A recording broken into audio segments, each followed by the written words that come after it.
Hey, Lance here, the Vintage Speaker Audiophile. I wanted to talk to you about near-field stereo listening. It's something that can really improve your stereo experience, especially when it comes to imaging and Soundstage. So stick with us for a few minutes and we'll get into it. First off, just a quick review on what stereo imaging and Soundstage is. If you have your speakers set up properly and you're sitting in a sweet spot, sort of a triangle with your speakers, you'll get music that fills the room and the speakers will disappear. You'll hear a virtual center image where all the vocals are. You'll hear music on the sides. For some recordings, you'll hear music at 90 degrees on the side, and even fewer recordings, you'll hear stuff coming from behind you. And if you've never heard this is a treat. I've done a few videos on this topic, so I urge you to check them out if you need to know a little more. But let's get into the topic at hand, near-field listening. So what is near-field listening? I did a quick web search, and it's defined as having your stereo speakers a short distance from your ears, and they even suggested 4 to 5 feet. If you look here at my setup right now, I have my speakers at roughly 5 feet away from my listening position.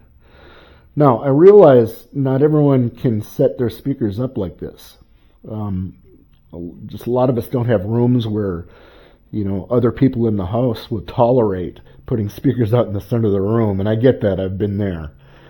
But it's something that you want to experience, I think, in your audio journey, because it really is something special to hear, especially when you compare to speakers like I have back set up over here that are quite a bit farther away. Now, what is so special about near-field listening? The imaging in Soundstage is just better. Why is that? The reason is one of the most common things that destroy imaging in Soundstage is reflections off the side and rear wall. So think about this. You have the sound coming from the speakers heading towards your ears, but they also bounce off the side walls, and you have the same sound coming at your ears just a little bit later in time. And that can confuse the brain a little bit, whereas the brain without those reflections will really place all instruments in space quite clearly. So when you move these speakers out and get them closer to your listening position, you're basically reducing the reflections tremendously, reducing the reflections off the back wall and side wall. And the net result is you're hearing more of the direct content from the speakers themselves. Now, what's the right distance for near-field listening? You'll have to experiment a little bit with your room, your listening position, and your speakers. I have mine approximately 5 feet away, and I'm very happy with the result.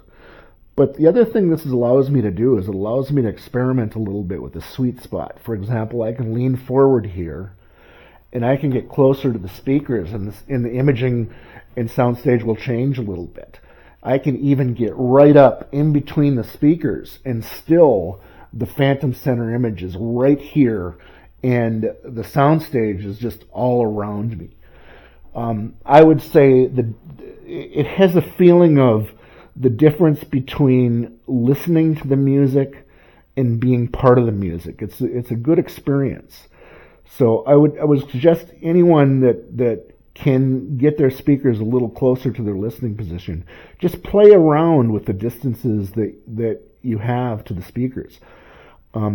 As always, you want to be in a triangle, but the default equilateral triangle, which is equal distances, is something you can play with. You can move a little farther away, and typically imaging will improve a little bit if it'll get a little bit more precise at the expense of the Soundstage collapsing just a little bit.